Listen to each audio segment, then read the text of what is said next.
नमस्कार। एसटिभी च्याटमा यहाँलाई हार्दिक स्वागत छ। म प्रकाश गिरी। एसटिभी च्याटको आजको अङ्कमा हामी चर्चा गर्नेछौँ हाम्रो राजनीतिको सन्दर्भमा। हामीले राजनीतिको बारेमा त हरेक दिन चर्चा गरिरहेका हुन्छौँ। नीतिहरूको मध्येको पनि माउ नीति राजनीति भन्ने गरिन्छ। हामीले राजनीतिक व्यवस्था के को लागि परिवर्तन गरेको? फगत परिवर्तनको लागि कि प्रगतिको लागि? अब प्रश्न यहाँनिर उभिएको छ। हामीसँग संविधान छ, हामीसँग राजनीतिक पार्टीहरू छ र हामीसँग काम गर्नको लागि हिजोको विकेन्द्रीकरणले पुगेन भनेर आजको सङ्घीय व्यवस्था पनि हामीसँग रहेको छ। यो व्यवस्था अन्तर्गतका प्रणालीहरू व्यवस्थाहरू पनि छन् हामीसँग। तर यी सबैका बावजुद पनि एउटा निराशा, एउटा प्रश्न, थुप्रै प्रश्नहरू छन्। तपाईँसँग उत्तर छैन भन्दैमा प्रश्न नहुने होइन। तपाईँसँग उत्तर होस् नहोस् प्रश्न त हुन्छ नै हुन्छ।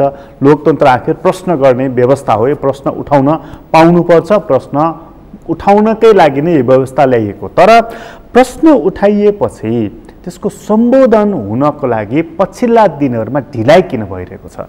त्यसको वास्ता किन गरिएको छ? हिजोको पञ्चायतकालीन कालखण्ड, त्यसपछिको बहुदलीय कालखण्ड नै हेर्यो भनेदेखि साना कुराहरूको बारेमा कसैले प्रश्न उठायो भनेदेखि त्यो प्रश्नले मानिसलाई खोज्दथ्यो, शासकहरूलाई पनि, र उनीहरू त्यसबाट सच्चिन्थे। र त्यस्तो अवस्थाबाट आज हामी जुन खुला लोकतान्त्रिक व्यवस्थामा आएका छौँ र जहाँ सार्वजनिक टिप्पणीहरू भएका छन्, सार्वजनिक रूपमा बौद्धिक बहसहरू भएका छन्, तर तिनीहरू निचोडमा पुग्न किन सकिरहेका छैनन्? आजको अङ्कको हाम्रो मूल बसाइ यो रहनेछ। र आज हामीसँग कुराकानीको लागि स्टुडियोमा हुनुहुन्छ नरेन्द्रजङ पिटर। उहाँ राजनीतिक विश्लेषकको रूपमा परिचित व्यक्तित्व हुनुहुन्छ। यहाँलाई स्वागत छ। धन्यवाद। यो अहिले पछिल्लो घटनाक्रमहरू, अहिले हाम्रो राजनीति जसरी चलिरहेको छ, पार्टीहरू जसरी चलिरहेका छन्, नागरिक समाज पनि भनौँ, यसलाई हेर्दाखेरि चाहिँ तपाईँको मनमा के आइरहेको छ? समाजको सबै प्रतिबिम्ब चाहिँ के छ भने केन्द्रीय राजनीतिमा व्यक्त हुन्छ।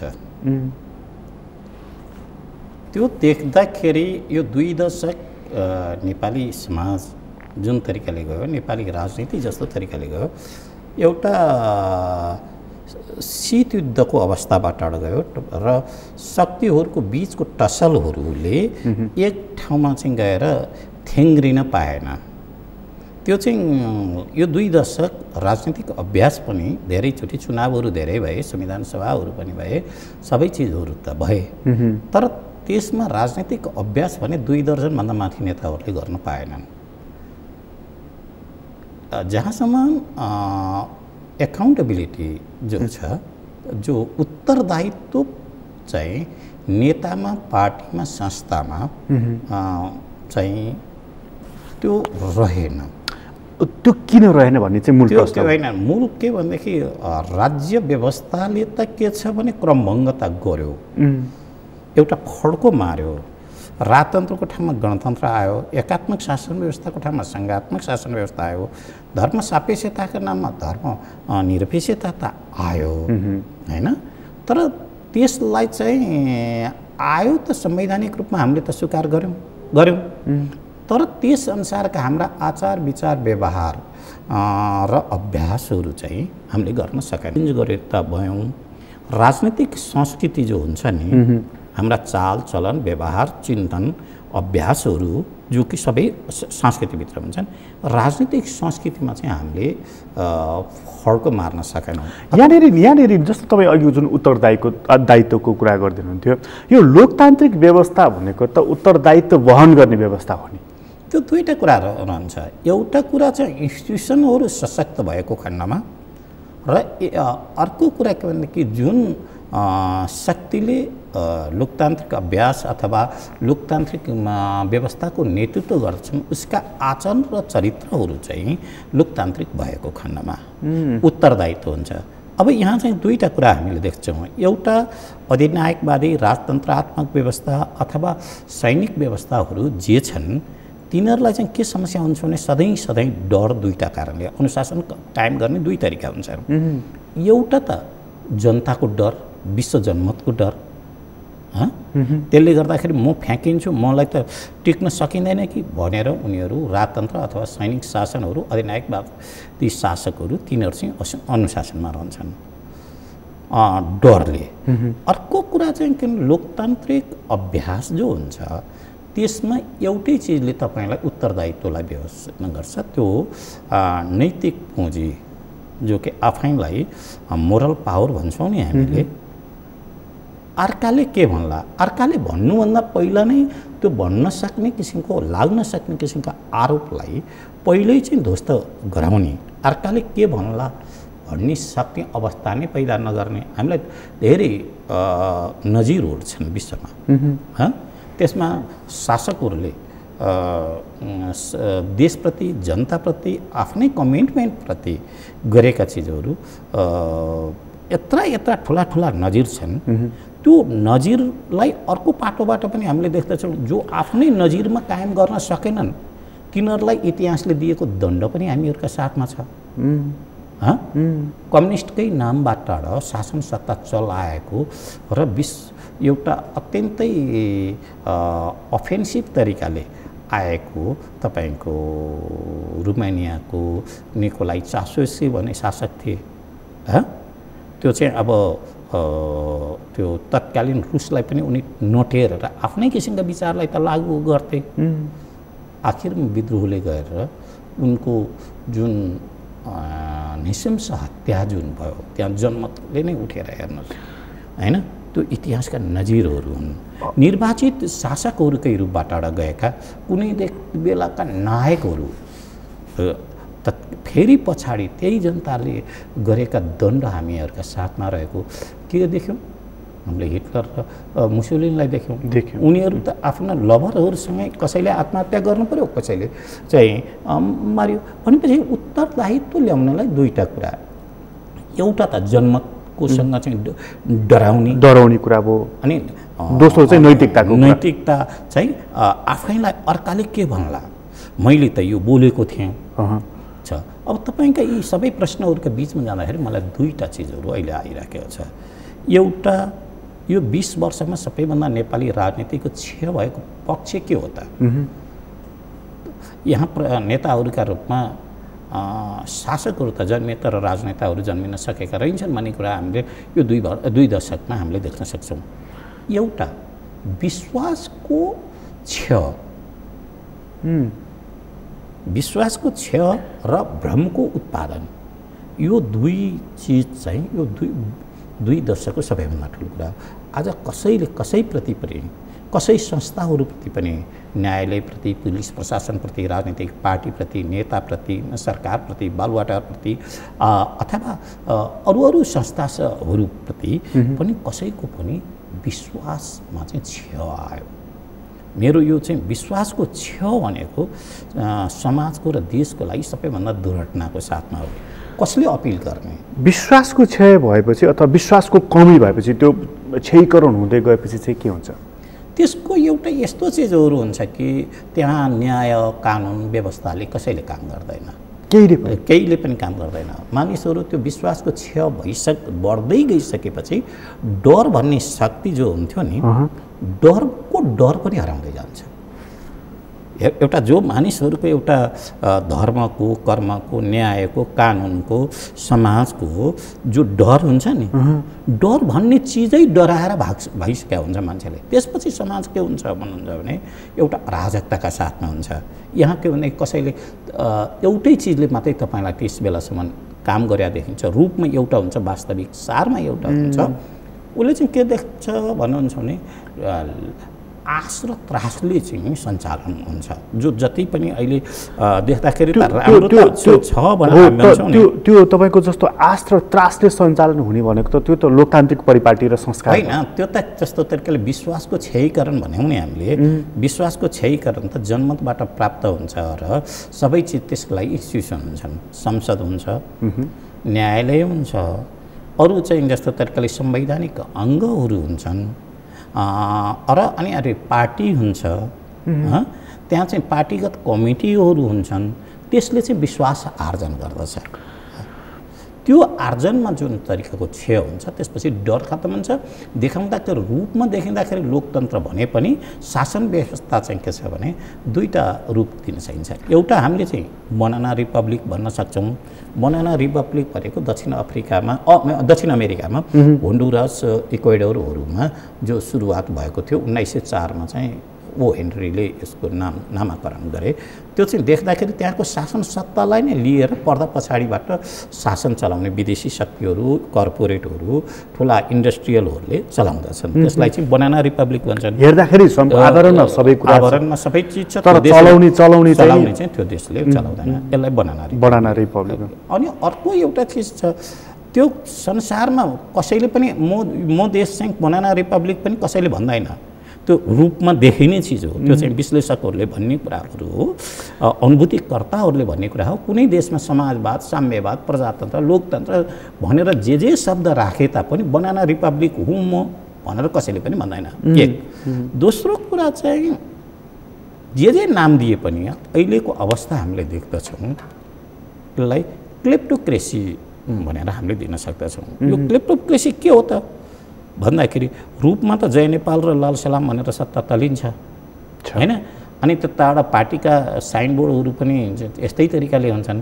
मूलत त्यहाँ चाहिँ एउटा भ्रष्टतन्त्रले शासन गरिरहेको हुन्छ। त्यो भ्रष्टतन्त्र हाम्रा सोचमा चाहिँ के हुन्छ भने भ्रष्टता त आर्थिक भ्रष्टता मात्रै हुन्छ भनेर भन्छौँ, पैसाको मात्र कुरा भन्छौँ। यहाँ त नीतिगत भ्रष्टाचार नै हुन्छ, कानुनमै भ्रष्टाचार हुन्छ, जसले गर्दाखेरि त्यो सिन्डिकेटले एउटा यस्तो तयार गरिदिएको हुन्छ। तपाईँले त्यसको लास्टमा चाहिँ ड्राई क्लिनर्स हरेक देशमा अदालत बनिन्छ।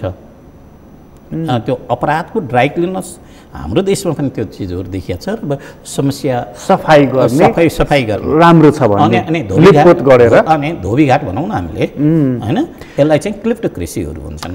यो क्लेप्टोक्रेसीको अभ्यास जो छ, चरम अभ्यास लोकतन्त्रका नाममा 2 दशकदेखि भयो। हामी कहाँ यो 2 दशकको बिचमा सबैभन्दा बढ्ता बिग्रेको अघि तपाईँ भन्नुहुन्थ्यो एउटा विश्वासको क्षय। विश्वासको क्षय चाहिँ सबै निकायको संस्थाको भइरहेको छ। अर्को चाहिँ भ्रमको अत्याधिक मात्रामा सृजना भइरहेको छ। त्यो चाहिँ अलिकति बताउनुहोस् त। यो भ्रमको सिर्जना कस्तो छ भनेदेखि तपाईँलाई भ्रम सिर्जना गर्नलाई नक्कली शत्रु तयार गर्नुपर्ने हुन्छ। एउटा आवेग तयार गर्नु पर्यो नि। त्यस आवेग तयार गर्नलाई अहिले संसारमै दक्षिण ढलको चिन्तन छ, चाहे अमेरिका होस्, चाहे भारत होस्, चाहे चाहिँ अहिले तपाईँको अन्य देशहरू टर्कीमै पनि भन्नुहोस्, अदालतकै माध्यमबाट भ्रम सिर्जना गरिएको छ। इतिहासलाई पुनर्लेखनहरू गरिएको छ। त्यसमा 2-3वटा कामहरू आउँछन् भ्रम सिर्जना गर्नलाई। एकातर्फ त्यो राष्ट्रियताका नाम दिन सकिन्छ भन्छन्, अर्कोतर्फबाट वर्चस्वशालीसम्म हुन्छ नि कुनै पनि देशको चाहिँ बहुमत हुन्छ नि, बहुमतको मनोविज्ञानलाई चाहिँ आफ्नो पक्षमा लिनलाई काहीँ धर्मका नाममा, काहीँ संस्कृतिको नाममा, काहीँ पुँजीको नाममा, काहीँ प्रवासी का नाममा, काहीँ काला र सेताका नाममा, काहीँ हिन्दू र मुसलमानका नाममा, त्यसपछि समाजलाई डिभिजन गरेर एउटा भ्रम पैदा गर्दैन कि आफ्नो वर्चस्वशाललाई चाहिँ आफूप्रतिको समर्थनमा लिने। भनेको एउटा काल्पनिक शत्रु खडा गर्ने, अनि त्यो शत्रुसँग लड्ने। त्यसपछि अब त्यसलाई त समर्थन त लिनु पर्यो त्यो। अनि त्यो चाहिँ एउटा भिड तयार हुन्छ जनता नभइकन जनतालाई त्यसको उद्देश्य भ्रम सिर्जना गर्ने भनेको जनतालाई भिडमा फेर्दिने। भिड त कहिले पनि एउटा हल्लाका बिचमा चल्छ, उसले सोच्न सक्दैन। त्यसको प्रमुख निशानाहरू मध्येमा त्यहाँका चाहिँ अभियन्ताहरू, बुद्धिजीवी तबकाहरू, स्वतन्त्र मिडियाहरू, उनीहरूको चाहिँ आक्रमणमा पर्दछन्। अहिलेको यो बिचमा भ्रम त यहाँ विभिन्न तरिकाले त सुरुवात भएको छ। जसरी उग्र तरिकाले बाहिर अभ्यास भइरहेका छन् त्यस्तै तरिका त यहाँ अहिलेसम्म देखिएको छैन। तर त्यसका लक्षणहरू जो छ नि, आधारहरू, ती क्रमशः सुरुवात भएको देख्छु। भनेपछि संस्थाहरूको विश्वासको क्षयीकरण भएपछि अघि तपाईँले भनिहाल्नुभयो दुर्घटनामा जान्छ। किनभने त्यो अनास्थाले त विद्रोहमै लैजाने त हो नि, होइन? अविश्वासले अनास्था, अनास्थाले विद्रोह, दुर्घटना भनौँ, होइन? अनि भ्रमको चाहिँ सिर्जना गरेर अत्याधिक मात्रामा तपाईँले भन्नुभयो कि बौद्धिकहरू, सञ्चार माध्यमहरू भयो, अथवा जो चेतनशील छन्, जो अलिकति चाहिँ क्रिटिकल्ली हेर्न सक्छन्, त्यो मासलाई चाहिँ उसले चाहिँ सकभर प्रभाव पार्छ, नसके आक्रमण गर्छ। यसपछि चाहिँ के हुन्छ? त्यसपछि के हुने भन्नुहुन्छ भने सधैँ भुमरी जो आउँछ खाली ठाउँ कहिले पनि राख्दैन, भुमरी त्यहाँ आउँछ। भुमरी आइसकेपछि त्यो केही पनि चिजमा जुनसुकै रूप पनि हुनसक्छ, त्यसलाई कुनै राजनैतिक ज्योतिषले पहिल्यै नै भन्न सकिरहेका हुँदैन। अब अहिलेको स्थिति जो हो तपाईँ हामीले नै देखौँ न, अख्तियारको रूपमा काम गर्न सकेको छैन। संसद बिचारा बनेको छ। प्रदेश सरकारहरूको अवस्था जो देख्यौँ हामीले अहिले रस्साकसी काठमाडौँको जो बालुवाटार र खुमलटारको लडाइँ एकचोटि राजनैतिक यात्रा सुर्खेत गरेर फर्किसक्यो। यो देखिँदाखेरि रूपमा त देखिँदाखेरि सुर्खेतको लडाइँ भएको थियो। त्यसै बेलामा सङ्घात्मक शक्ति भनेको त मन्त्री परिषद र प्रधानमन्त्रीको नेतृत्वमा जाने हो, राजनीतिक इकाइ मात्रै हो भनेर सम्माननीय प्रधानमन्त्रीज्यूले जुन बोल्नुभयो, त्यसले गर्दाखेरि छ भने कि विश्वासका हरण जुन तरिकाले हामीले ल्याइरहेका चिज छौँ त्यसलाई विश्वास हुन सकेन। आजको बेलामा संविधानको सबैभन्दा ठुलो रक्षा कसले गर्नुपर्ने हुन्छ भने कि कार्यकारीले गर्नुपर्ने हुन्छ। त्यसको हुँदाखेरि तीनवटा चिजको त्यति नै गरिमालाई बचाउनु पर्ने हुन्छ, त्यो पार्लियामेन्टको, सरकारको र न्यायालयको। अनि त्यसपछि संवैधानिक अङ्गलाई संवैधानिक अङ्गका रूपबाट देख्नु पर्ने हुन्छ। आज हामीले देख्दछौँ घटनाले सन्देशहरू दिइरहेको हुन्छ। मन्त्रीमण्डलको पुनर्गठन भयो। अब त्यस बेलामा हामीले क्वेसनहरू रहेका धेरै क्वेसनहरू सार्वजनिक रूपमा उठिरहेका क्वेसनहरूको हल गर्न सकेन। यो सङ्घात्मकको विषयमा देख्दाखेरि त नेपालमा एउटै मात्रै प्रदेशले अलिकति देख्दाखेरि आर्थिक रूपमा उसलाई आरोप लागे तापनि सङ्घात्मक रूपमा आफ्नो पौठाजोरी खेल्ने त 2 नम्बर प्रदेश मात्रै भनिरहेको छ। अरू त के छ भने हैसियतै छैन। त्यसो हुँदाखेरि मलाई एउटा अङ्ग्रेजले भनेको कुरा, भारतीय स्वतन्त्र सङ्ग्रामका बेलामा अङ्ग्रेजले भनेको थियो अरे क्या भारतीयहरूलाई, भारतीयहरू शासनै गर्न सक्ने हैसियतमा पुगिसकेका छैनन्। अहिले स्वतन्त्र दिँदाखेरि त भारत अराजकताका बिचमा त जाने होइन भनेर भनिएको थियो अरे। हाम्रो पनि सङ्घात्मक अवस्था यो चाहिँ अञ्चलको हैसियत पनि कायम गर्न नसक्ने अवस्था भएपछि किन सङ्घ चाहियो? के यसले बेनिफिट दियो? यसले राज्य प्रणालीमा फेरबदलमा के चाहिँ दियो? हामीले सन्देश दिन सकेन। सायद यही प्रश्न उब्जियोस् भन्ने चाहिँ हाम्रो चाहिँ सरकारले अथवा कार्यकारीले भनौँ, शासकहरूले भनौँ, अझ चाहिँ पो राख्या हो कि त? प्रश्न यसरी उठ्योस्। प्रश्न यसरी उठिसकेपछि प्रदेशहरूको संरचनाहरू हामी खारेज गर्नको लागि एउटा महत्त्वपूर्ण आधार बन्छ भन्ने चाहेको त होइन। त्यो तपाईँले भन्नुभएको म पनि सहमत कहाँ छु भन्नुहुन्छ भने वर्चस्वशाली समूहहरू हुन्छन् नि, देख्दाखेरि रूपमा त पार्टीहरू भिन्न भिन्न हुन्छन्, बुझ्नुभयो त? वर्चस्वशाली समूह भनेर जसलाई भनिन्छौँ हामीले, जो शासक वर्ग हो जसले कि लामो दिनसम्म आयो, त्यसले आफ्नो वर्चस्वलाई गुम्न नदिनको लागि नयाँ नयाँ जुक्ति हुन सक्छन् र ती चाहिँ रूपमा चाहिँ के चाहिँ कोही राप्रपा होलान्, कोही चाहिँ कोही काङ्ग्रेस होला, कोही कम्युनिस्ट होला, कोही के होला, नयाँ शक्ति आदि इत्यादि यी चिजहरू होलान्। यसमा पनि जाने नत्र नै यत्रो ठुलो चिन्ताहरू, यत्रा ठुला ठुला बहसहरू सुरुवात भइसके। आजका यत्रा दिन भइसक्यो प्रदेशको नामाकरण हुन सकिरहेका छैन, हैसियत राख्न सकिरहेका छैन र यसमा हामी क्वेसन गर्नुपर्ने ठाउँ छ कि छैन त भनेपछि अब एक छ। अनि सरकार होइन, हामीले जसरी कुरा गऱ्यौँ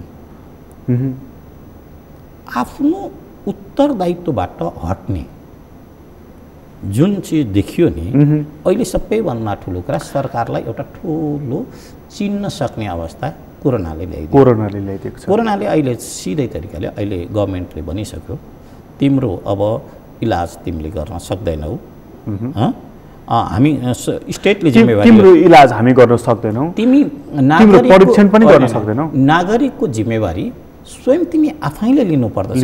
त्यसपछि राज्य र नागरिकको अर्थ के रह्यो? र अब यसैमा पनि पार्टीभित्रैबाट हिजै सायद माधव नेपालजीले वक्तव्य निकाल्नुभयो, यो चिज सरासर उत्तरदायित्वहीन कुरा भयो भनेर भन्यो। तर पनि अब प्रदेश सरकारले हुन चाहिँ 2 प्रदेशले मैले हेरेँ, 5 नम्बर प्रदेश र यो लुम्बिनी प्रदेश र यो बागमतीले चाहिँ हामीले लिन्छौँ भनेर भने जस्तो देखेँ।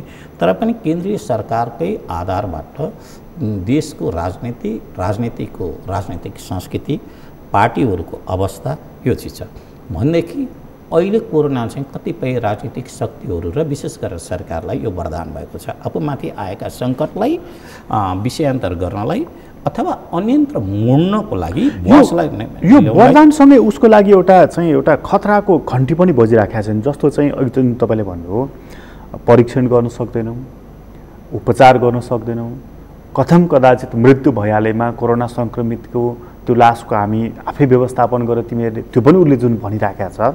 लगत्तै अस्पतालहरूले मैले एउटा सूची पनि हेर्दै थियौँ कि त्यहाँ के भनिएको छ भने सामान्य लक्षण भएका बिरामीको 50,000, त्योभन्दा अलिकति जटिल भएका बिरामीहरूको 1 लाख र अत्यन्तै जटिल अवस्था भएका बिरामीहरूको 2 लाख रुपियाँ धरोटी लिने भनेर अस्पतालहरूले सूचना जारी गरेको छ। दुईटा अस्पतालको जब कि मैले सूचना हेरेँ, दुईटा अस्पतालको 2 लाखसम्मको तपाईले भनेको त्यो पनि रह्यो भनेदेखि अब खाना खर्च पनि तपाईले क्यान्टिनमा राखेर मात्रै तपाईले जान्छ भनेपछि अब सरकार छ कि छैन त?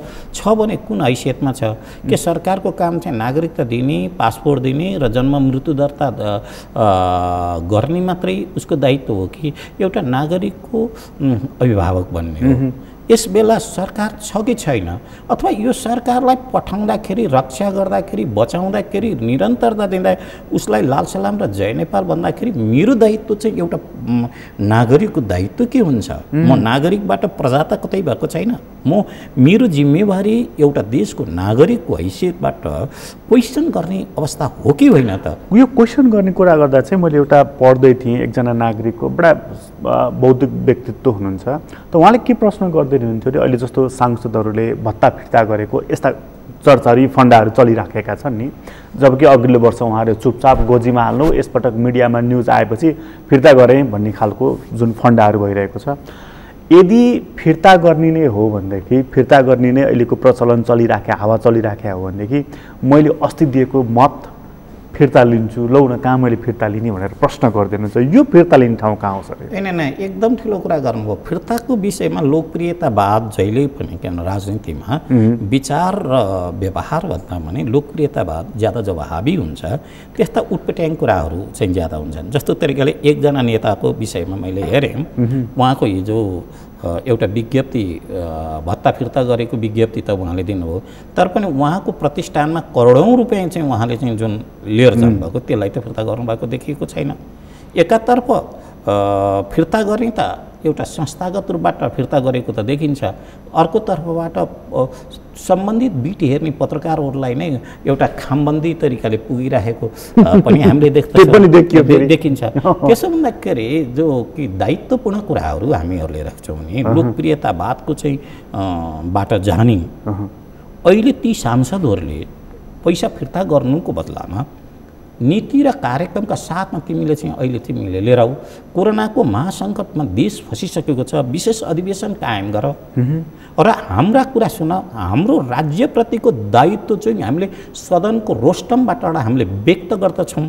तिमीले संस्थागत सबै चिजलाई ध्वस्त गरिसक्यौ, त्यसो हुँदाखेरि तिमी आऊ सदनलाई फेस गर भनेर यी फिर्तावादीहरूले अहिले काहीँ त प्रश्न गरेको त देखिँदैन। जब तपाईँमाथि क्वेसन उठ्यो नि, क्वेसन उठिसकेपछि तपाईँको नैतिकता प्रदर्शन गर्नु हो र नैतिकता भनेको त विज्ञापन होइन नि त, त्यसले गरेर अर्कालाई तपाईँले देखाउने चिज त होइन। अघि तपाईँ जुन हामीले नैतिकताको कुरा गर्दै गर्दा अघि तपाईँ जुन भन्नुहुन्थ्यो नि, एउटा जनमत चाहिँ को डरले मानिस चाहिँ एउटा अनुशासनमा बस्छ,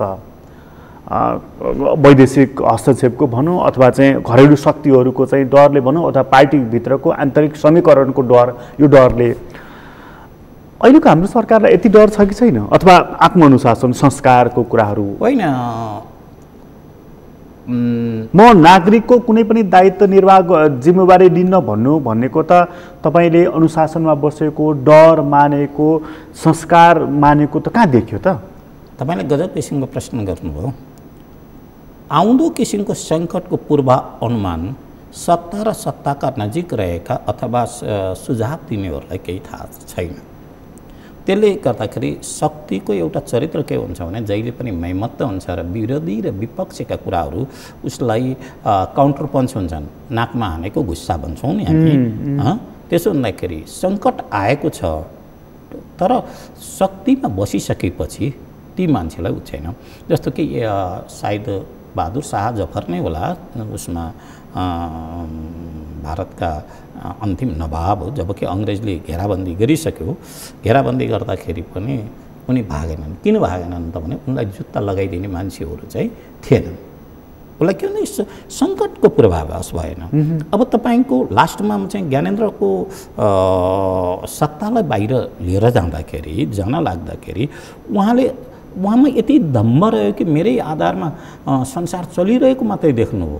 उहाँले विपक्षी र उसलाई देख्नु भएन। त्यसै बेला पनि यदि उहाँले शक्तिको ब्यालेन्स गर्न सकेको भएदेखि संसदीय शक्तिहरू अथवा अरू आफ्नै अहङ्कारको पनि व्यवस्थापन गर्न सकेको भए, अथवा हिजोको इतिहासले कुना कङ्कड फ्याँकेका शक्तिहरूलाई ल्याएर अहङ्कारको राजनीति नगरेको भए नेपालको राजनीति यस्तो तरिकाको चेन्ज हुँदैन थियो। अर्कै इक्वेसन बन्थ्यो कि तपाईँ हामी चाहिँ यहाँ हेर्नुपर्ने कुरा के छ भने आज हामीसँग यो जुन बलियो सरकार जुन छ नि कम्युनिस्ट पार्टीको, यसलाई पनि यो शक्तिको उन्मादमा छ र निकट सङ्कटलाई यसले चाहिँ नि आङ्कलन गर्न सकिरहेको छैन। जुन बलियो सरकार भन्नुहुन्छ, म बलियो सरकार यस अर्थमा म मान्दिनँ। सङ्ख्याको आधारमा लोक जनमत लोक मनोविज्ञानलाई तपाईँले आफ्नो साथमा राख्न सक्नुहुन्न। आजको सबैभन्दा ठुलो समस्या जो छ आम पब्लिकमा निराशा, फ्रस्ट्रेसन। तपाईँ यो बेलामा कोरोना कालमा कति भने 700 तल मानिस मर्दाखेरि झन्नै आत्महत्याको रेट तपाईँको 7000 पुग्दैछ। रेपको स्थिति तपाईँ हेर्दै हुनुहुन्छ भने 1000 पुग्दैछ। जो मानिसहरू अब सामाजिक अपराध जुन तरिकाले बढ्दैछ, हामीले मानक त केलाई चाहिँ हेर्ने त यो फ्रस्ट्रेसन जो छ नि, फ्रस्ट्रेसन सरकारको प्रतिको रहेको छैन। मेरो लागि कोही पनि रक्षा गर्ने सक्ने शक्तिहरू छैन भनेर देखिएको छ। कोरोना कालमा धेरैको अस्तव्यस्तता र वर्ग नै उथुलपुथुल भएको छ। यो नागरिकमा देखेको फ्रस्ट्रेसन जुन छ यो चाहिँ सरकारप्रति, सरकारले गरेको काम, कुनै निश्चित कामप्रति असन्तुष्टि हो कि यो व्यवस्थाप्रतिको असन्तुष्टि हो? हेर्नुहोस्, यी दुईटै कुरालाई, व्यवस्थालाई सञ्चालन गर्ने त सरकार हो, व्यक्ति हो नि त, कुनै अमूर्त चिज त हुँदैन। त्यसदेखि त्यो एक दुसरासँग कोरिलेटेड जोडिएको हुन्छ। त्यसो सरकारले राम्रो काम गर्न सकेन भने प्रश्न चाहिँ सरकारमाथि मात्र नभइकन व्यवस्थामाथि नै चल्छ। किनभने हामीले व्यवस्थाको समग्र व्यवस्थापन गर्न सकेका छैनौँ। एकचोटि के भनेदेखि जाडोको बेला थियो। जाडोको बेलामा चाहिँ के छ त भनेर नेहरू चाहिँ सडकमा घुम्न निक्लिएछन् राति। उनीसँग सँगै रहेको मान्छे ऊ भएर के अरे जाडाले कक्रिएर सुतिराखेका छ। अनि त्यताबाट आफ्नो ओभरकोट त्यहाँ चाहिँ ल्याएछन्। अनि सँगै बस्नेसँग चाहिँ भनेछन् किन मान्छेहरू किन विद्रोह गर्दैनन्? यत्रो हुँदाखेरि पनि नागरिक त छन् मेरै विरुद्धमा, मेरै सरकारको विरुद्धमा, अथवा किन विद्रोह गर्दैनन्? त्यो विद्रोही चेत चाहिँ कहाँबाट खतम भयो त? हिजोका बेला काङ्ग्रेस भने मान्छे जिउँदो शहीद भएर फर्केका माओवादीहरू भने 14 वर्ष 15 वर्ष जेलमा बसेका भनेर भने किन मान्छे चाहिँ आफू नै सत्तामा गइसकेपछि स्वयं आफूलाई चाहिँ महाशासकमा यो चाहिँ के भने अश्वमेध यज्ञ नै जितेको महाराज चाहिँ बन्न चाहन्छ? किन विपक्षीको कुरा हुँदैन? विपक्षीलाई तहलाउनलाई, घिसार्नलाई, लतार्नलाई, फकाउनलाई, लोभ्याउनलाई, किन्नलाई, बेच्नको लागि, डराउनलाई, त्रास दिनको लागि कसै गरी शक्तिहरूलाई तोडेर आफ्नो समर्थनमा लिन चाहन्छ। त्यो चिजहरू भने त विषयको हल, समस्या जो हुन्छ नि, विषयको हल कसरी गर्ने? दुई प्रक्रिया हुन्छ। एक चाहिँ के भने त्यसलाई विचारको रूपमा समाधान गर्ने, दोस्रो चाहिँ के भने प्राविधिक रूपबाट समाधान गर्ने। प्राविधिक रूपको समाधान भनेको त अल्पकालको लागि हुन्छ, हैन? यी अल्पकालका लागि हुने किसिमका समाधानले देख्दाखेरि त तपाईसँग बहुमत पनि छ, सेना र प्रहरीले अदालतले पनि स्याल्युट मारेकै छ तपाईँलाई। तर स्वयं एउटा वेब जो छ नि जनताको बिचमा रहेको वेब जो छ ऊ चाहिँ तपाईँबाट धेरै पर गइसकेको छ। यसलाई चाहिँ पनि नाप्न त हामीले सकेको छैन नि। त्यस मानेमा चाहिँ यो सरकारलाई तपाईँ बलियो मान्नुहुन्छ कि कमजोर मान्नुहुन्छ? कमजोर छ। सङ्ख्याको साथमा म चाहिँ कुनै पनि सत्ता टिक्छ भनेदेखि सरकारसँग सामाजिक अपिल गर्न सक्ने नैतिक पुँजी हुनुपर्छ। तर हिजोको चुनावले उसलाई राजनीतिक वैधता त दिएको छ नि। राजनीतिक वैधता हेर्नुहोस्, कहिले कहिले राजनीतिमा मिठो तरिकाले झुकिन्छ। त्यही चाहिँ जनता हो नि त। हिटलरलाई निर्वाचनकै माध्यमबाट बहुमत गइसकेपछि 33मा चाहिँ गइसकेपछि उनले त के भन्यो भनेदेखि पार्टीले जितायो उनलाई, अनि सत्ता पुर्यायो, संसदहरू यस्तो भयो, छोडिदेऊ ती सबै कुरा। हिजोका दिन त्यो थिए, त्यसका माध्यमबाट मात्रै चाहिँ हामी यसरी आयौँ भनेर चाहिँ उनी जब गए त्यसपछि उनका लागि त 5 जना एसएस ग्रुप जो थियो, जस्तो कि ग्वेरिङहरू भए, गोएबल्सहरू भए, यी 5 जनाभन्दा बाहेक 6औं जना मान्छे उनका साथमा रहेनन्। देख्दाखेरि यत्रो तरिकाको जन्म छ मसँग भनेर जो सोचिराखेका थियो, जसले कि विश्वयुद्ध नै हाकिराख्या जब थियो, त्यो पछाडि त रहेन नि। त्यसदाखेरि हामीले आज हाम्रो प्रधानमन्त्रीको अवस्था पनि त्यस्तै हुँदै गइरहेको छ। प्रधानमन्त्री कोही विषयमा सिधै त त्यसै नभनौँ, तर इतिहासलाई गम्भीर तरिकाले प्रधानमन्त्री र शासक दलका र वर्चस्वशाली समूहले राम्रो तरिकाले पढ्नुपर्छ। इतिहासले कसैलाई माफ दिँदैन। यसो भनौँ, त्यसो भएदेखि राजनीतिक वैधता चाहिँ उहाँसँग छ, त्यसकारण उहाँ शासन सञ्चालन गरिराख्नु भएको छ। तर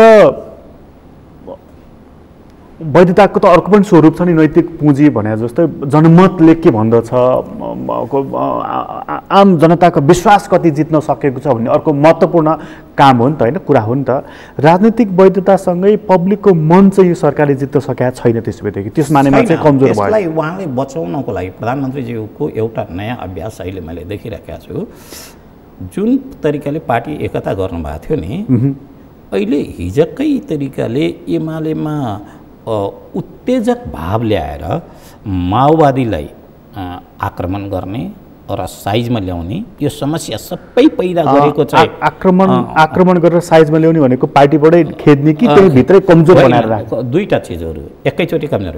केही मानिसहरूलाई किन्ने, लोभ्याउने र प्रतिबद्धतालाई फेराउने एक चाहिँ पूर्व माओवादीहरू समूहहरूको बिचमा। र उनलाई चाहिँ कहिले पनि जस्तो कि तिमीले यदि सपोर्ट गरेनौ भने मन्त्रीदेखि लिएर गएर तिमीहरू जो छौ तिमीहरूलाई मैले बाई बाई भन्नुपर्ने अवस्था हुन्छ।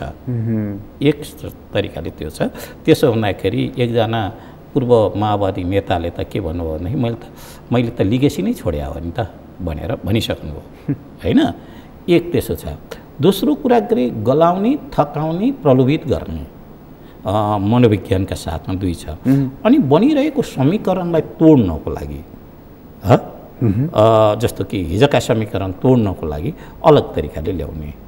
अनि अर्को कुरा हरेक विषयलाई टुङ्ग्याउने भन्दा नि टङ्ग्याउने, लम्ब्याइदिने। र अनि लम्बिसकेपछि के हुन्छ भने गल्छ, थाक्छ, हार्छ, अनि त्यो टाढा यस्तै त रहेछ नि कि मैले मात्रै गर्नुपर्छ त भन्ने किसिमका चिज हुन्छ भन्ने आत्मसमर्पण गर्छ। यो मनोविज्ञानबाट प्रधानमन्त्रीजी गइरहेको मैले देख्छु। त्यसपछि अब चाहिँ नेकपाकै अर्का अध्यक्ष पुष्पकमल दाहाल प्रचण्डसँग चाहिँ आत्मसमर्पणको मात्रै विकल्प बाँकी रह्यो? होइन, त्यो होस् भन्ने किसिमको उहाँहरूको चिज छ। एउटा वर्चस्वशाली समूहले लामो दिनदेखि माओवादीलाई कहिले पनि पचाएको थिएन, त्यो बाध्यता थियो। पहिला माओवादीको जनयुद्ध जो सुरुवात हुँदा कसैले पनि पत्याएको थिएन। दोस्रो पटक के हो भने यसलाई चाहिँ ठट्टा हो भनेर सोच्यो। तेस्रो पटक जस्तो तरिकाले जब यसलाई ध्वस्त गर्न नसकिसकेपछि एउटा सन्धि सम्झौता सहमतिका साथमा अगाडि आए। सहमति भनेको त त्यो भने शक्तिहरूको बिचमा शक्ति संरक्षण गर्ने र लम्ब्याउने विषयभन्दा बाहेक के पनि थिएन। त्यो पालन गर्नको लागि सम्झौता हुन्छन् भन्ने कुरा तपाईँ हामीले नसोचौँ। शक्तिको रक्षा गर्नको लागि अब उहाँ त्यो एउटा तबका नै प्रधानमन्त्री मात्रै नभइकन एउटा शासक वर्गीय तबका जो थियो जसलाई कि माओवादी भन्ने शब्ददेखि नै एलर्जी थियो, त्यसलाई पनि चाहिँ साथमा लिएर ऊ चाहँदै चाहन्थ्यो। तर ध्वस्त गर्न नसकेपछि बाध्यतावश तरिकाले चुत्थो विकल्प के रह्यो भनेदेखि चाहे त्यो संविधानको अंशमा दिने भनेर भन्नुहोस् वा यो चाहिँ अहिले पार्टी एकताको नाममा त विलिन गराइदियो नि त त्यो शक्तिले। होइन यहाँ चाहिँ यही चिजहरू नै अहिलेको शक्ति चाहिँ बिचमा उनी केही शक्तिहरूले माओवादी विलिन होस् भन्ने किसिमको चाह्यो होइन। हामीसँग त इतिहासदेखि लिएर गएर अहिले जति परिवर्तन भएको छ यसको चाहिँ श्रेयको त हामी नै हौँ। हामी यदि नभएको भएदेखि गणतन्त्रता आउँदैन थियो, तिमी स्वयं श्रीपेच त लगाउन सक्ने अवस्थामा हुँदैन थियौ। यो आजको विषयमा जनजातिका प्रश्नहरू, सङ्घात्मकका प्रश्नहरू, धर्मनिरपेक्षताका प्रश्नहरू, गणतन्त्रका पक्षहरूको चाहिँ मूल चाहिँ शक्ति त हामी हौँ। हाम्रो दुईटै कुरा गर्न नसकेको एउटा कुरा त मनोयुद्धलाई थ्याक्न सकेनौँ हामीले, आफै भित्रमा भएका तोडफोडहरूलाई हामीले तोड्न सकेनौँ, नारालाई मार्केटिङ गर्न सकेनौँ, जनमत सिर्जना गर्न सकेनौँ। तर अब त्यो ठाउँ पनि त रहेन नि पूर्व माओवादी समूहसँग अथवा सिधै भनौँ प्रचण्डसँग। होइन तपाईँको इतिहासमा कहिले कहिले के हुन्छ भने फ्रेन्च क्रान्तिको प्रमुख नायक राब्सपियरे थिए। संसारमै गणतन्त्रको एउटा ढोका पहिलो खोल्यो फ्रेन्च रेभोल्युसनले। तर त्यसकै मुख्य नायक राब्सपियरे गिलेटिनमा काटिनु पर्यो। के राब्सपियरे लगायतका त्यो चाहिँ फ्रेन्चेली क्रान्तिका जो अगुवाहरू मारिए, तर फ्रेन्च रेभोल्युसनको अर्थ कहीँ कम भयो र संसारमा त्यसले त संसारको नयाँ ढोका खोलिदियो। अहिले माओवादी व्यक्तिहरू, नेतृत्वहरू, अगुवाहरू अहिले उहाँहरूले आफ्नो अस्तित्व कायम गर्न नसके पनि उहाँहरूले गरेको जुन सामाजिक हस्तक्षेप, राजनीतिक हस्तक्षेप, सांस्कृतिक हस्तक्षेप र नयाँ भूमिकालाई त इतिहासले बिर्सिन सक्दैन। तर हामीले त्यसको संरक्षण चाहिँ कसले गर्छ त? त्यसको नायक नै आज चाहिँ यस्तो खालको आत्मसमर्पणको अवस्थामा पुग्नुभयो। हरेक आन्दोलनहरूले, हरेक परिस्थितिले नायकहरू जन्माउँछ। नायकले नायकको त धान्न सक्छ कि सक्दैन, त्यसको इच्छा शक्ति र नैतिक पुँजी बचाउनलाई नायकले कति गर्यो इतिहासले गर्ने क्वेसनहरू। प्रचण्डजीको हकमा कुरा गर्ने हो भने प्रचण्डजी अब नायक रहनु भएन त्यसपछि। अब म त्यसरी पनि भने उहाँ आफ्नो अस्तित्वको जद्दोजिहादमा अहिले हुनुहुन्छ। उहाँसँग के विकल्प बाँकी रह्यो अब? आत्मसमर्पण कि विद्रोह? अब त्यो त गम्भीर तरिकाले उहाँले सोचिराख्नु भएको होला। उहाँ जहिले पनि यो 40 देखि पछाडिका बेलामा नयाँ नयाँ तरिकाले केही सोच्ने मान्छे चाहिँ हो। अब यस बेलामा एक त बुढो पनि हुँदै जानुभयो। दोस्रो कुरा के छ भने उहाँका साथमा रहेका अत्यन्तै नजिकका जोडीदारहरू पनि उहाँले आफ्नो नजिकमा ल्याउन सक्नु भएको छैन। तर आक्रमणको केन्द्रमा त उहाँ नै हुनुहुन्छ नि त। आज जुन आक्रमण जो छ जसलाई जति पनि आक्रमण हुन्छ त्यसको औचित्यता अहिले पनि छ भन्ने किसिमको कुरा हुन्छ। एउटा नोट गरौँ, अहिले माओवादी भन्ने बित्तिकै बाबुरामलाई किन आक्रमण हुँदैन, किरणलाई किन आक्रमण हुँदैन, बादललाई किन आक्रमण हुँदैन? यी चारजना त चाहिँ आफ्ना पिलर थिए। आज उनीहरूलाई मात्रै किन आक्रमण भएको छ भनेदेखि उनको औचित्यता अहिले इतिहासमा सकिएको छैन, राजनीतिमा सकिएको छैन भन्ने चाहिँ देखिन्छ। यो कुरा चाहिँ मैले माने। तर उनीसँग विकल्प के छ? त्यो त अब माओवादी त विलिन भयो, प्रचण्डजीसँग विकल्प भनेको चाहिँ केपी ओलीले जे भन्नुहुन्छ हस् हजुर भन्ने मात्रै रह्यो कि कर्णाली त्यही देखायो नि त? होइन, कर्णालीले नसकेपछि, प्रचण्डलाई काबुमा राख्न नसकिसकेपछि कर्णाली मञ्चन भयो होइन। र अहिले पनि अब कर्णाली बचाउने कि बचाउन सक्दैनन् यो प्रचण्डको सामनेमा रहेको ठुलो चुनौती हो। दोस्रो, त्यसलाई चाहिँ कर्णालीलाई ध्वस्त गर्नको लागि नै भनौँ न, जो सङ्घात्मक सोचकै लागि त उहाँले एउटा प्रश्न त राखिसक्नुभयो। तर त्यसलाई ध्वस्त गर्न त्यतिले मात्रै सकिएको रहन्छ भन्ने कुरा अहिलेसम्म हिजोसम्म पनि आउँदाखेरि हामी के देख्छौँ भनेदेखि अब नयाँ तुरुपको रूपमा प्रधानमन्त्रीजीले जो थाल्नुभयो माओवादी पूर्व माओवादीहरूको विरुद्धमा पूर्व एमाले चाहिँ एकगठ हुन्, चाहे त्यो अहिले विभिन्न क्लबमा फेरिएको एमाले जो छ ती एक हौँ। एक त पूर्व माओवादीको केही शक्तिलाई तोडिसकेका छौँ, उनीहरूको प्रतिबद्धता र आस्था चाहिँ आफूप्रति लिइसकिएको छ, त्यो विलिन गराइसकेको छ। केही विलिन नहुने शक्तिहरू चाहिँ विलिन गराउनुपर्छ भन्ने तरिकाले उहाँको अभ्यासहरू देखिन्छ, तर त्यो पनि मूर्त रूपमा गर्न सकिराख्नु भएको छैन। अब तर जुन अहिले घटना घटिरहेछ, मलाई चासो र चिन्ता एमाले र माओवादीको होइन, प्रचण्ड र प्रधानमन्त्रीजीको होइन, तर यसको आधारमा पैदा भइरहेको जुन फ्रस्ट्रेसन जो छ नि, नेपाली जनतामा पैदा भएको फ्रस्ट्रेसनहरू, बढ्दै गएको क्लेप्टोक्रेसीहरू, यो चाहिँ के छ भने कि भएकै चिजलाई ध्वस्त गर्नलाई एउटा नयाँ शक्ति त कतै उत्पादन हुन सक्दैन। हामी रूपमा त एकतातिर हेरिरहेका हुन्छौँ। अहिलेको प्रचण्डको सामनेमा सबैभन्दा ठुलो चाहिँ एब्स्ट्याकल्सको केपी कमरेडको सामनेमा सबैभन्दा एब्स्ट्याकल्सको प्रचण्ड, काङ्ग्रेसका सामनेमा सबभन्दा ठुलो एब्स्ट्याकल्सको नेकपाका सामनेमा मान्छे जस्तो तरिकाले त्यो चिजहरू यति आइरहेछ। यो त यसले देख्ने जुन चिज छ नि, यी जो बीचका घटनाले देखिएको छन्, राज्यप्रति जनताप्रतिको उत्तरदायित्व विहीन र एउटा पुरै भ्रष्टतन्त्रले छाएको सत्ता, विश्वासको अपहरण र भ्रमको चाहिँ विकास, यसले चाहिँ के छ भने हामी यतापट्टि मात्रै बालबटा र खुमलटारको लडाइँलाई नहेरिकन यहाँबाट आउन सक्ने खतरापट्टि चाहिँ हामी जो मौन छौँ नि, त्यो रोक्न कसैले सक्दैन। आजका दिन भनेको यसले सङ्केत गरिराखेको छ कि निकट एउटा दुर्घटनाको निकट छौ तिमी भनेर यसले सङ्केत गरिराखेको छ। तर शक्ति दुर्घटनालाई कहिले पनि ख्याल गर्दैन, तर शक्तिले त्यो कुरालाई ख्याल गर्दैन। हामीसँग इतिहासका धेरै घटना छन् र शासकहरू शक्तिशाली मानिसहरू इतिहास पढ्दैन, उनीहरूलाई त्यसको आवश्यकता पर्दैन। आवश्यकता त पर्छ, तब फुर्सद हुन्छ, त्यो जुन बेला रिटायर लाइफ हुन्छ अथवा जेलका त्यति बेला ढिलो भइसकेको हुन्छ, अनि त्यो ढिला भइसकेको हुन्छ, त्यस बेला पर्छन्। अहिले त्यसपछि अहिलेको यो आधी अगाडिको सन्नाटा हो? सन्नाटा त छैन त। ओहो, तपाईँको सामाजिक मानक हेर्नको लागि के जनताको मानक हेर्नलाई तपाईँ सामाजिक सञ्जाललाई तर अघि तपाईँले जुन भन्नुभयो नि नेहरूको उदाहरण दिँदै कि ओहो यत्रो चिसोमा पनि कठ्याङ्ग्रिएर सडकमा सुतेका रहेछन्, तर यिनीहरू किन विद्रोह गर्दैनन् अथवा किन बोल्दैनन् भनेर। खोइ त महँगी छ, डाक्टर बाबुराम भट्टराईले 9 अरब रुपियाँ भ्रष्टाचार भयो भन्नुभएको छ, एउटा बहालवाला प्रधानमन्त्री समेतलाई जोडेर यति ओम्नीदेखि लिएर सारा कुराहरू छन्। एउटा अख्तियार चाहिँ एकजना अभियुक्तको घरमै गएर बयान लिन्छ, घरमै धाएर, अनि तपाईँको चाहिँ नि व्यक्ति जो चाहिँ कमजोर छ त्यसले उपचार गर्नको लागि अब 2 लाखसम्म धरोटी बुझाउनु पर्ने अवस्था भएको छ। यो भन्दा असीम एउटा कुरा गर्छु, जान हालवेले के भन्छन् भने हैन, क्रान्ति उत्तर हुँदो रहेछ, प्रश्न बन्दिँदो रहेछ। एउटा जहाँसम्म भ्रष्टाचारको विषयमा कुरा गर्नु हो, म 2-3वटा नजिरका साथमा राख्छु। पूर्व प्रधानमन्त्री बाबुरामजीले 9 अरबको जुन भ्रष्टाचारको आरोप लगाउनु हो, त्यसमा 3वटा बहालवाला र 3जना प्रधानमन्त्रीलाई आरोप लगाउनु हो।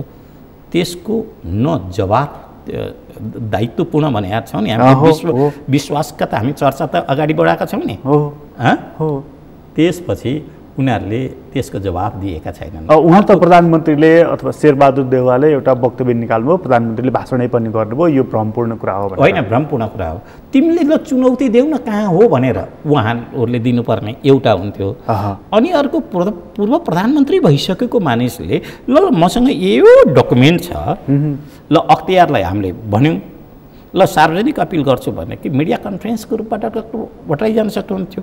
यी दुईटैमा दायित्वपूर्ण चिज रहेन। दायित्वकै विषयमा म तपाईँलाई 2टा उदाहरण दिन्छु। हाम्रो छिमेकी देश भारतको एकचोटि